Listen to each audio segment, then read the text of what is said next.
एक पहाड़ी के नीचे रामगढ़ नाम का एक गांव था। गांव के सारे जानवर हरी घास खाने के लिए सुबह उसी पहाड़ी के ऊपर बसे जंगल में जाते और शाम होते होते घर वापस आ जाते थे। हर दिन की तरह लक्ष्मी नाम की एक गाय अन्य गायों के साथ उसी पहाड़ी के जंगल में घास खाने के लिए गई थी। वह हरी घास खाने में इतनी ज्यादा प्रसन्न थी कि वह कब एक शेर की गुफा के पास पहुंच गई, उसे पता भी नहीं चला। शेर अपनी गुफा में सो रहा था और वह पिछले 2 दिनों से भूखा भी था। जैसे ही लक्ष्मी शेर की गुफा के पास पहुंची, गाय की खुशबू से शेर की नींद खुल गई। वह शेर धीरे धीरे गुफा से बाहर आया और गुफा के बाहर गाय देखकर खुश हो गया। शेर ने मन ही मन सोचा कि आज उसकी 2 दिनों की भूख मिट जाएगी। वह इस तंदुरुस्त गाय का ताजा मांस खाएगा और यह सोचकर उसने एक तेज दहाड़ लगाई। लक्ष्मी शेर की दहाड़ सुनकर डर जाती है। जब वह अपने आसपास देखती है तो वहां दूर दूर तक उसको कोई भी दूसरी गाय नहीं दिखी।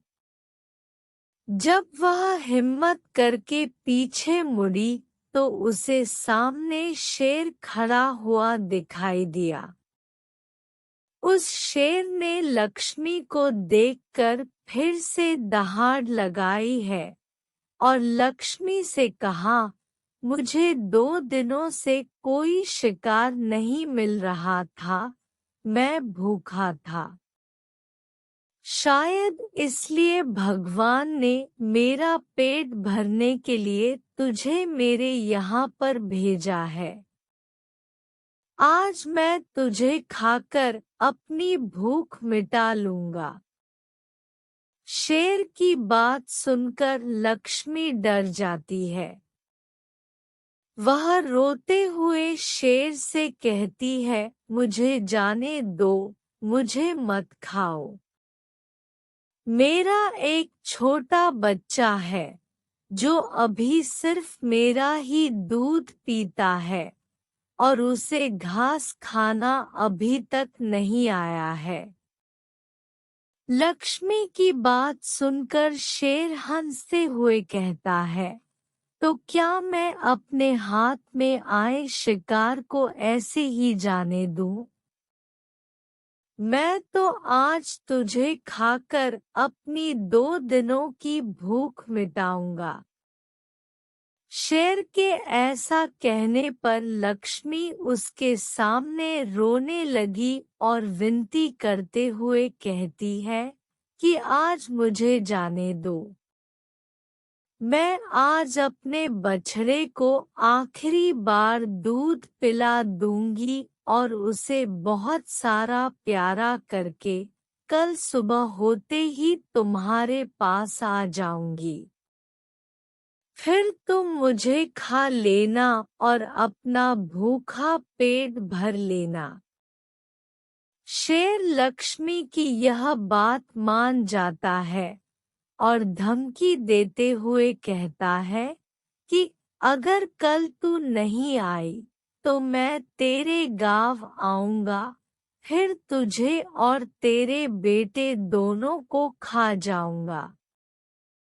लक्ष्मी शेर की यह बात सुनकर खुश हो जाती है और शेर को अपना वचन देकर गांव वापस चली जाती है। वहां से वह सीधे अपने बछड़े के पास जाती है, उसे दूध पिलाती है और बहुत सारा प्यार करती है। फिर बछड़े को शेर के साथ हुई सारी घटना बताती है और कहती है कि उसे अब अपना ख्याल खुद ही रखना होगा। वह कल सुबह होते ही अपना वचन पूरा करने के लिए शेर के पास चली जाएगी।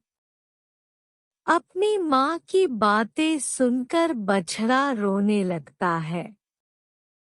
दूसरे दिन सुबह होते ही लक्ष्मी जंगल की तरफ निकल जाती है और शेर की गुफा के सामने पहुंचकर शेर से कहती है, अपने वचन के अनुसार मैं तुम्हारे पास आ गई हूँ।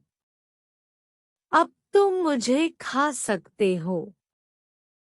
गाय की आवाज सुनकर शेर अपनी गुफा से बाहर निकलकर आता है और भगवान के अवतार में प्रकट होते हैं। वह लक्ष्मी से कहते हैं, मैं तो बस तुम्हारी परीक्षा ले रहा था। तुम अपने वचन की पक्की हो। मैं इससे बहुत प्रसन्न हुआ। तुम अब अपने घर और बछड़े के पास वापस जा सकती हो। इसके बाद वे उस गाय को गौ माता होने का वरदान भी देते हैं और उसी दिन के बाद से सभी गायों को गौ माता कहना शुरू कर देते हैं। कहानी से सीख। हमें जान की बाजी लगाते हुए भी अपने दिए हुए वचन को पूरा करना चाहिए। यही हमारे दृढ़ व्यक्तित्व को दर्शाता है।